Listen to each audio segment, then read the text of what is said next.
Hey, folks, this is Mike Young with Noble Warriors. Listen, you're about to hear an episode of the Noble Man podcast that features Dr. Al Dayhoff. And Dr. Dayhoff describes himself as a pastor in a blues bar. And so you're going to hear him multiple times reference doing ministry in a bar. And I just want to let you know that it may appear to be unorthodox, but I love his heart to go to the places where people are asking questions and wrestling with the issues of life. And he's ministering to them. He's listening to them. So stick with us through this podcast, even though you might get a little pinched with the idea of a pastor ministering in a bar. I think you're going to be blessed by what you learn in this podcast. So stick it all the way out to the end and learn about how tattoos are telling the stories of the soul, and what you can do to learn how to leverage conversations about tattoos to have spiritual conversations with folks all around you. God bless you, folks. Folks, welcome to another episode of the Noble Man podcast. I am excited today to have as our guest Dr. Al Dayhoff. I met Al in person just recently as he spoke at one of our conferences, and he's got quite an interesting history and story in ministry as a pastor.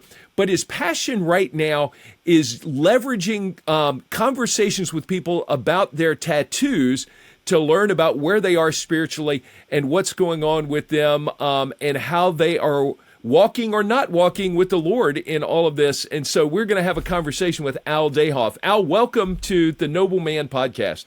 Thank you, Mike. Good to be here, friend.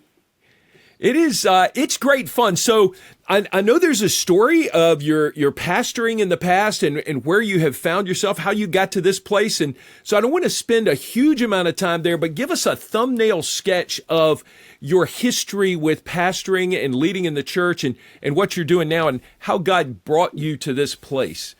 30 years ago, planted a church in the D.C. region. About 12 years ago, we built a big building. We opened that building, and I noticed one big thing.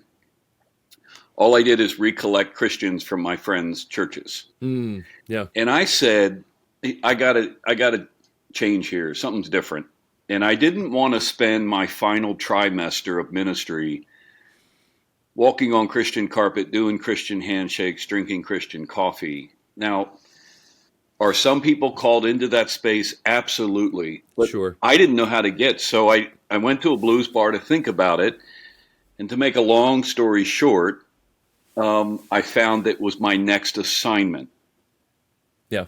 And one of the things about discoveries, Mike, is I found this. There's a life cycle in history where the church moves from the concept of outreach, I go get you and bring you into my building.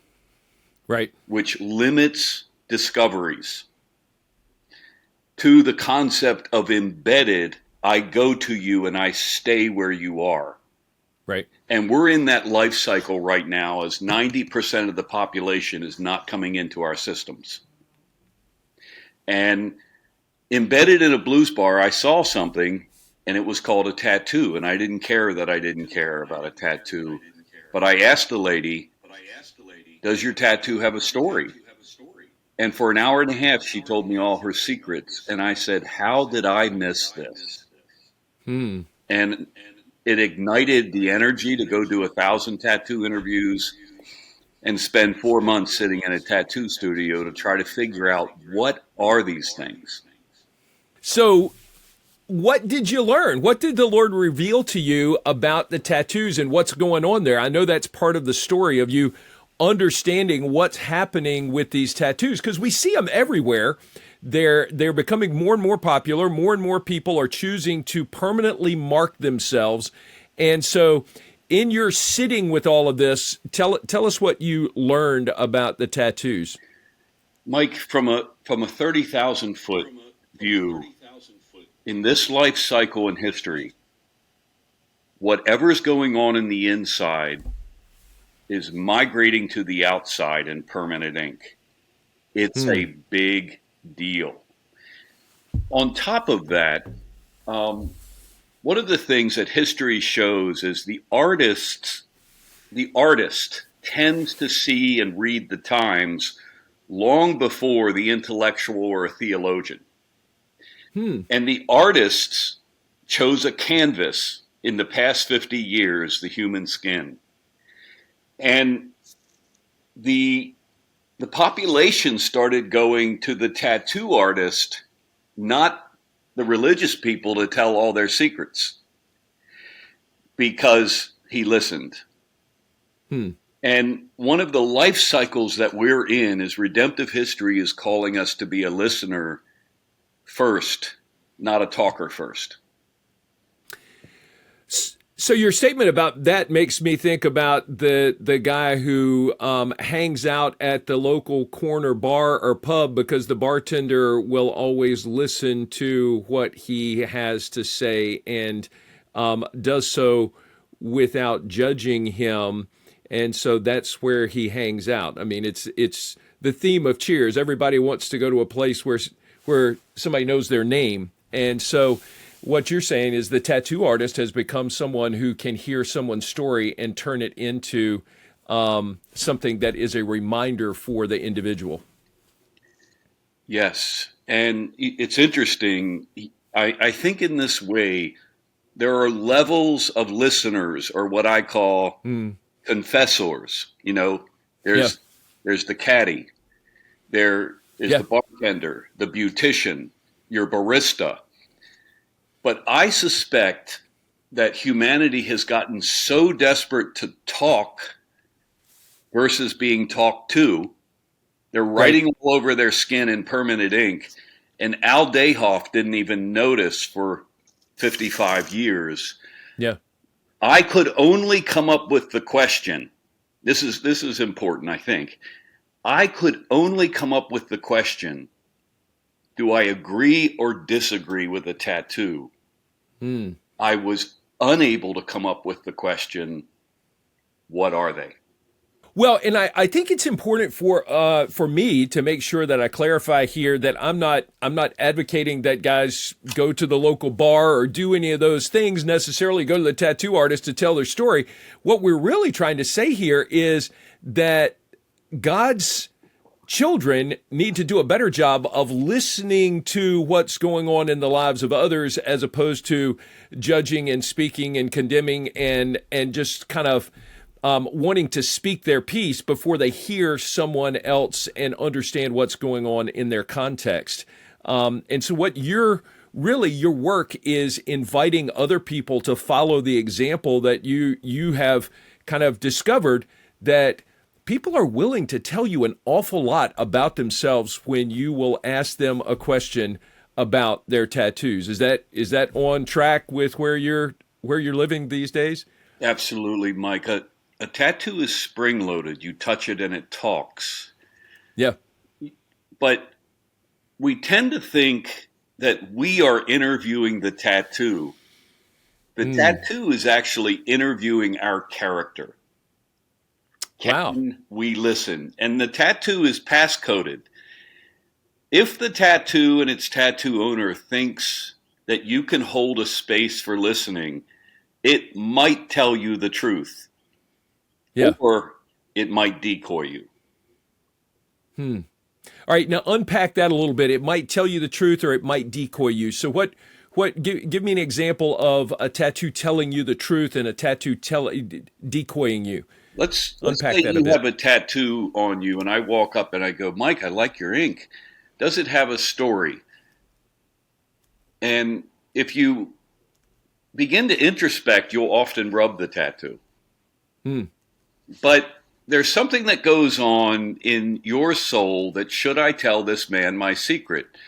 So you have two choices. One is, you'll tell me this answer. It was just a drunk night with a bunch of friends. And I walk away going, yeah, I thought so. See, those things have no meaning. But there's a second thing you might tell me, and that is, the death of your 2-year-old is symbolized. And why in the world would you tell a complete stranger about something so sacred? Right. So when I walk past a tattoo, if there's more than 2 or 3, there's sacred territory there.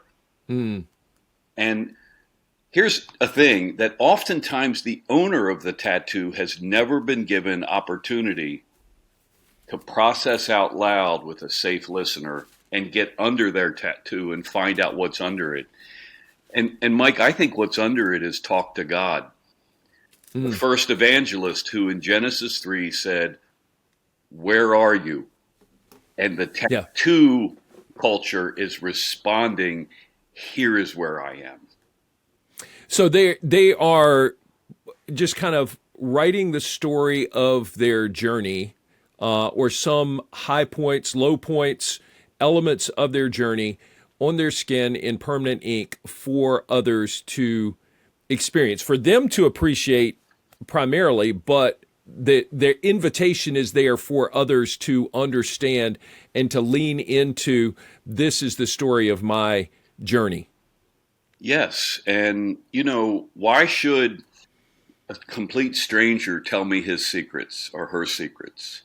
Right. And what we tend to do in the evangelical community is we draw a straight line, or we rush up, or we want to do a presentation.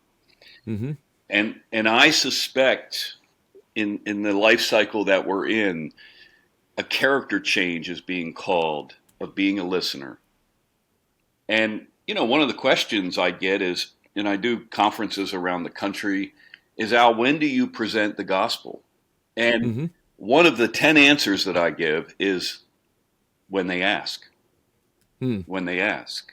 And the image of God in the non-Christian tends not to be told what to do. It likes to be an explorer and a discoverer.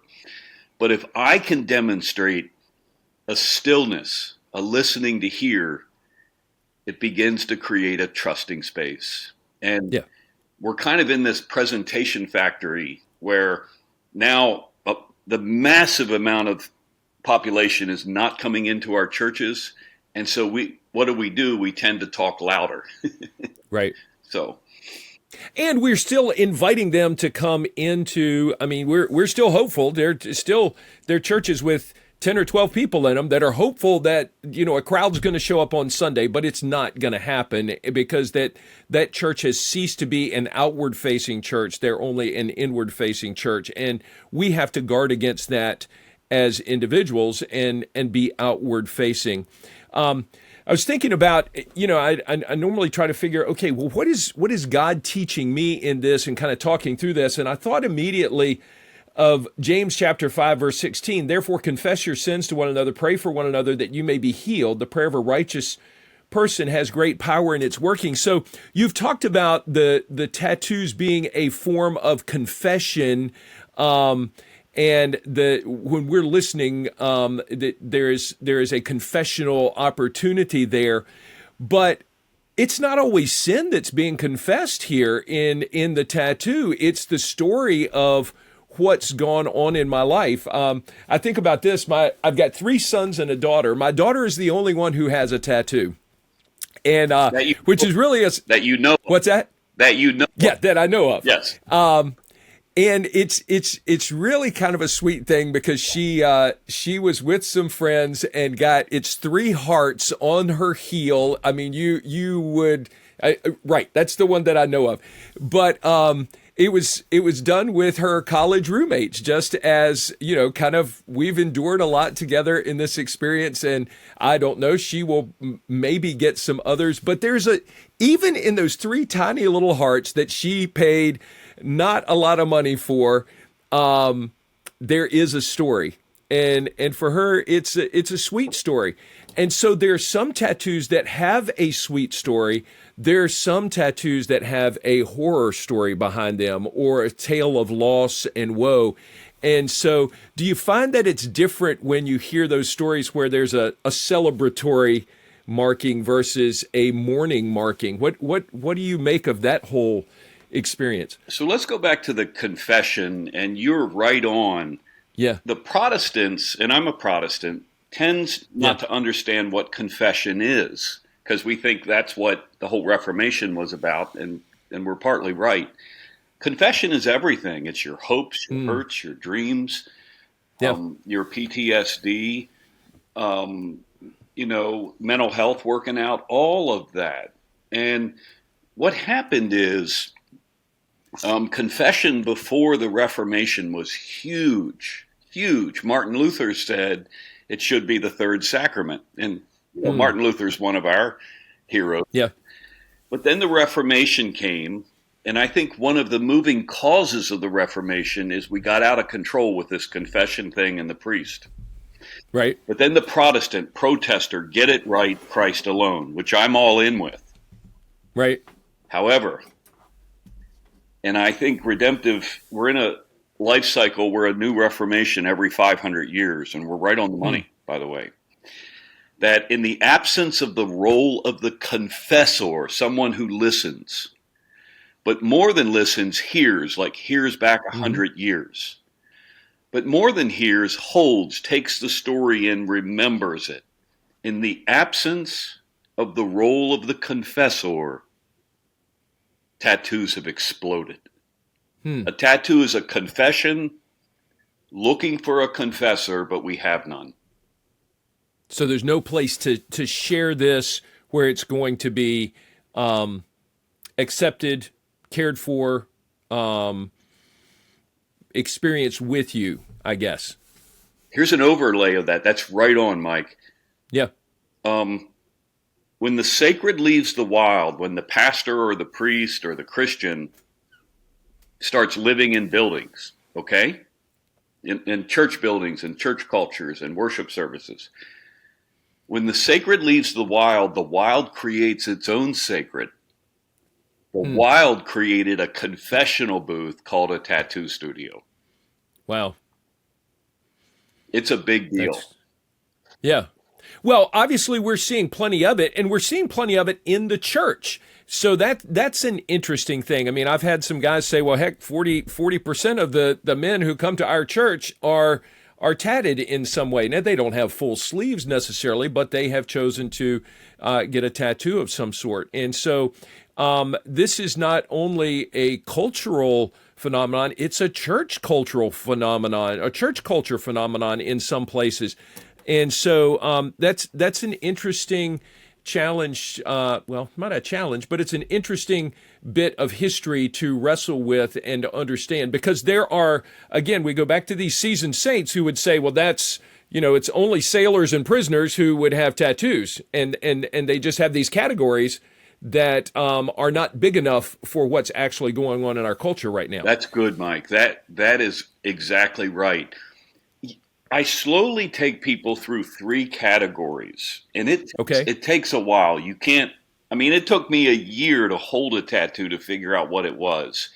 Right. And what I came to while being embedded in a bar, by the way, the people in my bar run the world. You see them on the news every night.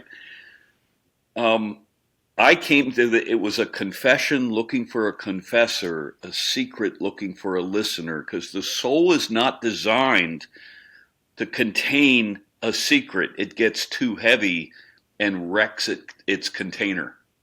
And so I take people through three steps, and all three are important. I call confusion, a dissonance. What I don't understand what that is. Doesn't Leviticus 19 say don't put a tattoo on you? And then I take them through a step of curiosity. And one of the entrance of the doorways is there's a profound story under. I've done 10,000 tattoo interviews, and I have yet to find a stupid tattoo. It's all about my character. Can I wait for it? I don't know if you guys remember Francis Schaeffer, the philosopher and Christian writer. Sure. Everything he said about art now applies to tattoos on the skin. Yeah. Wow. So let me jump to something else that and that ties into this. In your book, Tattoos Telling the Secrets of the Soul, one of the things that caught my attention were you kind of summarized, you said there are about 5 questions, and you've been able to consolidate 5 questions that tattoos generally answer. And so I'm just going to read them off. So where do you believe the world came from? So there's something about a creator and a creation story that gets told in some tattoos. So that's one question. Another question is, what do you believe about God? And so sometimes even in memorial tattoos where, you see a child's name with angel wings on it. You're believing something about God. What do you believe about Jesus? And so that comes out in a lot of tattoos.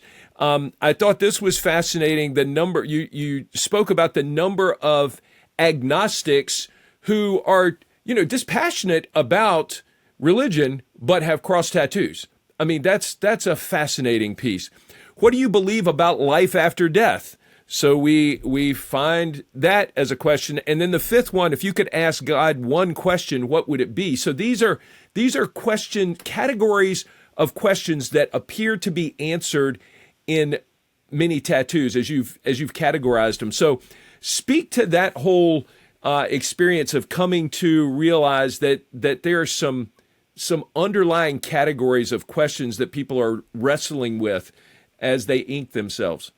Yes, thank you, Mike. I've been embedded in a blues bar for 10 years, and I've got about 900 people that call me Pastor Al. It's the Wild, Wild West. Yeah. I was there last night, and they make me cry because pastoring in the wild is a different thing. You must meet them where they are. And so, tattoos are as spiritual and theological and philosophical as you dare to think. And tattoos are really calling for a character change from being right, talking, presenting, to first listening to hear. Yeah. And so, I coach pastors in evangelism. I have an evangelism residency, and I have them all work on being tattoo researchers because every day a tattoo finds them and a profound story unwinds. Right. But in this 10 years journey, holding a tattoo and waiting for it to reveal its secret, I find the careful, seasoned spiritual anthropologist, researcher, explorer, evangelist will begin to hear in those general 5 categories. Tattoos are responding back to God, who is saying, "Where are you?" Like the first one, where do you believe the world came from? The image of God wrestles with, where did I come from? And it's migrating from the depth of their soul to their skin, and they're asking questions. But my first step into tattoos is I wanted to tell the tattoo what it is. I wanted to shoehorn in some kind of presentation. I wanted to, I only listened to reply, and the tattoo backed away and went, "Fine, you be you." But when my character began to change, those 5 questions began to appear. And I thought, oh my goodness, what is God up to? It would be just like God in his genius evangelism to be right under the tattoo talking to its owner. And, I just did a conference down in Florida, and on the way back, I stopped at this coffee shop that was a bar also. And I interviewed the barista, and he said, "Could you come back tonight?" And he invited 40 of his tattoo friends, and they all wanted an interview, and they all became my children. And I have this video on Tattoo Story Hunter on TikTok and Instagram. They want to process out loud with a trusted listener and make discoveries on their own. And that process out loud space is the precious space of our time. So that makes me think of another question. I've got a good friend who has tattoos. He's a ministry guy. He's a national ministry guy. I'm going to be with him later this month. But he was talking to some older guys, and he said, "You know what? You want to engage some young men? Just make yourself a sign that says grandfatherly wisdom and put it up in a coffee shop, and see how many people come by and have a conversation with you." Because I mentioned to you before we started, I just have this passion for intergenerational ministry. And so if it's not the tattoo, because there's some people listening to this who may not, see themselves doing the tattoo thing, but for goodness sakes, there are many, many young people and older people, quite honestly, who are just interested in someone who's willing to engage a conversation with them. And you've said not only listen, but hear and hold. And so the tattoo just becomes a way to start that conversation. But what we're really, really talking about is providing an opportunity for someone to be heard and seen and recognized as another image bearer, valued for that, even though they bring potentially some baggage with them. Everyone wants to be in community. And that's not something we have done well as the church, because we cloister ourselves and we put ourselves in bubbles and we miss out on connecting with folks. And so the tattoo is just a part of a strategy that should really be bigger in terms of, are we noticing? Are we paying attention? Are we engaging the community that is looking for Jesus? Fair? You're speaking things that I believe. I believe there's seasons to life where you go from a student to a spiritual teacher, to a spiritual father, to a guru, to a patriarch. And we tend to stop at the spiritual teacher, somebody that's constantly talking. The world is craving a spiritual father. This is one thing I learned, and Mike, this is maybe your language. When I had grandchildren, it fundamentally changed the way I did evangelism. Yeah. As a parent, I had to say, brush your teeth, comb your hair, go to bed, do your homework, right? But as a grandparent, you walk in and you go, oh my gosh, you're here. You're here. And you know what I found about pastoring in the wild is they want a grandfather, a spiritual father that just celebrates who they are, where they are. And then this starts happening. They do all the work. Yeah. They do all the work. It's funny. I used to work years ago. I was in construction, and we had a painter that worked for us that would talk about going fishing with his sons. And this relates here, because he said he would take his two boys out, they'd get in the boat and they'd just hang out. And he said, I was just quiet all day and I waited for them to start talking. And he said they would begin to talk to each other, and then they would begin to talk to me, and we could engage a conversation. But it had to begin with them opening the door, opening their heart, developing a place of trust and comfort. And sadly, even as parents often, and this is challenging for me to say, sometimes we close the door on relationships because we are so quick to speak and so slow to listen that we don't get to hear what's really bubbling and boiling in someone's life that they need an outlet for. And so creating the space for that to happen is a really big deal. You just described the tattoo researcher. Yeah.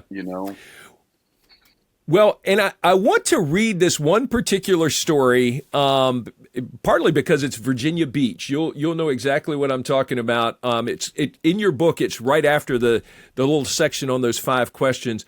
I've read this to a couple of folks because I found it in your book, and I said, wow, this is so powerful. So I'm going to, if it's okay with you, take the liberty to read this page and a half and just let you tell me a little bit more about it, because I think it's so powerful. The title of this section is What Could Have Been. And for a men's ministry guy, I'm reading this story about a young lady because I think it could be anyone that you have this type of conversation with. Kim was sitting on a bench in Virginia Beach, Virginia, maybe waiting for a bus or maybe just waiting. I had coffee in my cup and decided to enjoy it by sitting down next to her. Yep, she had a number of tattoos. They were pretty and colorful. I didn't sit close, but I did say hello and casually started a conversation. I like your tattoos. May I ask what that one means? The tattoo I pointed to was a little girl with bare feet and a pretty wispy dress. You could tell she was little girl happy, playful, and just being what 3-year-olds should be. Kim paused and looked at the ground. I waited, realizing that I might be entering a sacred space in her soul. She couldn't have been more than 24, but she had the wise eyes of someone well-traveled. It's a little girl who would have been about 4 right now. She's pretty. Is she your little girl? Yeah, she is. Another long pause, maybe the all-time longest pause of my tattoo research. For a few seconds, I thought she's so lost in her thoughts she might have forgotten I'm here. Or was she ignoring me? Waiting usually lets me know. Yeah, she's in heaven. I'm sorry. Well, me and her dad, we just got pregnant, and he left, and well, I went to the clinic, and that was that. She got silent, but then, I'm not a bad person. Of course you're not, honey. God bless you. Does she have a name? She looked at me and said, I named her Bumblebee. I'm hoping she's in heaven waiting for me. It might be a long time before I can see her. Very sweet, I said. The bus came, and Kim smiled and waved to me as she boarded. Later that day, I saw a bee and thought of the pretty young woman on the bench and the little girl waiting for her in heaven. I've read that story to a couple of folks who were in tears by the time I finished reading that page and a half out of your book. Yeah. And what it says to me is that we are very near the soul of people and the pain and the stuff that they're carrying, often in silent isolation, and we are most likely to sit in judgment and never engage the conversation that would give them opportunity to give voice to something like that. And you know, I get your question that people ask you about, well, when do you get to the gospel? When do you get to the gospel? Well, there's clearly no gospel presentation here. But what you did do, I think, and what we can do is represent the goodness of God and the care of a loving friend as we listen and hear their stories. And so that may make the next opportunity for someone. We never know when the gospel conversation is going to take place and who's going to get to have it. It may be us, it may be someone else. But if we can help someone make one more step closer to contemplating, is there hope for me for eternity, then that's a big deal. Have I characterized that correctly, or does that make sense to you the way I've spoken about this? Yes, thank you, Mike. And I remember her. She was such a precious young woman. Mm-hmm. And so the number one tattoo is a memorial for someone who died, either consciously or subconsciously. Our generation said, granite headstone in a cemetery. Yeah. The tattoo generation said, that makes no sense. Nobody goes to those places. Wow. They reinvented the world's biggest cemetery right in front of us. And so when you walk by somebody with multiple tattoos, you've walked by a sacred space of a cemetery, and lament is coming out. Now, one of the things I teach, which won't hard to unpack here, is this: in the 10 ways I think about sharing the gospel in incremental, is listening to hear is a presentation. Yeah. In other words, it's so transformative, and more transformative than talking. You know, I sat in my bar for 3 years when I went out of my brick and mortar church and didn't talk. And I didn't know what to do at a bar, right? I was kind of stupid. And I found one big thing, Mike. When I listened, things tended to go well. When I talked, not so much. Yeah. And now they do all the work. They do all the work of pursuing faith. And they did last night. So, yeah. So I think about this young lady to be able to say, I was just in a meeting with leaders at my church, and a question that we were asked is, what is our favorite verse from Romans? And I had two, but one of mine was Romans 8:1. There is therefore now no condemnation for those who are in Christ Jesus. And boy, that's a whole pile of good news. Now that no condemnation is only for those who are in Christ Jesus, But boy, if we can look at a situation like this and say there's a way for you to deal with that guilt, that shame, you can take that to the cross of Jesus Christ. Eventually that conversation can come. And she was almost there. I'm not a bad person. Mm-hmm. She was wrestling with that. And I got to believe there are guys out there and that are waiting to have the conversation of some sort. And I'll just affirm what you said about listening versus speaking. My sons, I've got 3 sons, and they have been bold enough, whether this is good or bad, to tell me at times, Dad, I stopped listening to you a while ago because it's now turned into a lecture. And that's not an effective way to teach me. They're just some gutsy guys. And if we think that our lecturing is an effective teaching tool, then we are sadly mistaken. And so we have to listen so that we can hear and then engage a conversation with appropriate questions, using tactics or creating a safe space for people to share their challenges with us. And then I think you're right. I think they lead themselves to the place where they're ready to hear the good news. They're ready to hear the gospel presentation. And so, we're running out of time, but I'm thankful for the work that you're doing and the challenge that it creates for us, because this is some outside of the box thinking for some evangelical folks, and I get that. But my goodness, there is a world of opportunity for gospel ministry if you will just learn to ask with a winsome presence, hey, tell me about that tattoo. I do it next time you're in Walmart, folks, or wherever you are and you see one. Just take a chance and ask someone to tell you about their tattoo. And I think Al is right. I think you're going to hear someone share probably more than you expected in many cases. And it will likely be a blessing to you that you were not expecting. Is that fair, Al? Finish us off here with a couple of thoughts, and we'll make sure we connect with you in the show notes and everything so folks can get back to you. Thank you. Yeah, I'm on our website is evangelizetoday.com. Our next conference is at the end of March in Charlotte. And tattoos is one of our many discoveries. Yeah. Being embedded in the bar is a researcher's paradise, right? Yeah. An Aristotelian, someone in presentation, logic, linear.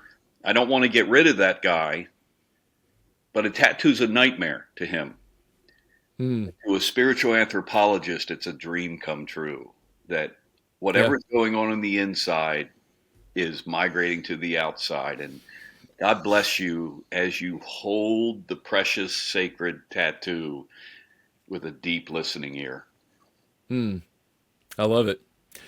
Well, friend, thank you so much. Thanks for being at our conference a couple of weeks ago in Fredericksburg and sharing with a bunch of folks there. I know there were folks excited to hear from you, and many people made contacts about future connections and so forth. And so, folks, as you're listening, we will put Al's contact information in the show notes so that you can follow up with him. I will say, as a caveat, I'm a Baptist guy and I deal with a lot of Baptists, so I'm not necessarily advocating that you just kind of run out to the bar and start your research. You could go to the Harley-Davidson shop. You could go almost anywhere and do your research. But I do love the fact that Al goes into a place and just develops relationships and begins to love on people and encourage them and hear their story. And guys, you can do that. You really can. It's not beyond you to have conversations with folks and invite them to share their stories with you. By the way, like Harley Davidson, brings me in to sit in their retail store. I've got one coming up here soon with Patriot in Fairfax, Virginia. That's awesome. They're promoting the Tattoo Story Hunter is coming in town, and hundreds of people will come talk to me. And tell their stories. That's awesome. Well, Al, thank you so much for your time. Thanks for sharing your journey with us, and I'm sure it's an encouragement to some other guys, and we'll have to do this again sometime because there's a lot more to mine here. So I appreciate you, brother. Thank you so much. Well, folks, thanks for joining us for this episode of the Noble Man Podcast. We are sure glad to have you for this conversation, And we'll look forward to seeing you next week for our next installment of the Noble Man Podcast. God bless you, folks. Bye-bye.